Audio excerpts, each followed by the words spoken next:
Time ഒരു 2-3 ദിവസം കൊണ്ട് അത് പഴുത്ത് കിട്ടും. മറ്റുള്ള മരങ്ങളിൽ എന്ന് വെച്ച് കഴിഞ്ഞാൽ റംബൂട്ടാനൊക്കെ ആണെങ്കിൽ അത് കൂടുതൽ ദിവസം ഇരിക്കില്ല. കാരണം അതിൻ്റെ ആ മുകളിലെ പുറന്തോട് ആ നൂല് പോലത്തെ സംഭവമൊക്കെ കറുത്തു പോകും. ഇതിന് അങ്ങനെ ഒരു പ്രശ്നമില്ല. ഇത് നല്ല രീതിയിൽ പാക്ക് ചെയ്ത് നമുക്ക് വിദേശത്തേക്ക് അയക്കാൻ പറ്റിയൊരു കനയാണ്. അത്യാവശ്യം ഇതുമതി നമുക്ക് നോക്കിയറിയാം കായകൾ ഉണ്ടാക്കി കിടക്കുന്നത് ഇവിടെയൊക്കെ.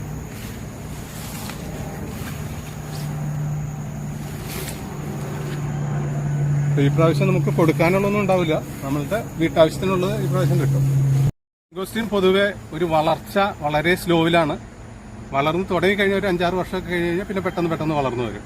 ഒരു 3-4 വർഷത്തേക്ക് വളർന്നു വരാനുള്ള സമയം കുറച്ചെടുക്കും. ഇത് നമ്മളുടെ 6 വർഷമായ തൈയാണെങ്കിലും ഇത് ഇടയ്ക്ക് വെച്ചൊരു മരം വീണ് ഈ ഭാഗത്ത് വെച്ച് ഒടിഞ്ഞു പോയതാണ്. ഈ ഭാഗം കണ്ടോ. പിന്നെ അതിനുശേഷം ഒരു കൂമ്പ് വന്ന് പൊങ്ങി വന്നിരിക്കുന്നതാണത്. നല്ല ടൈം എടുക്കും വളരാനായിട്ട്.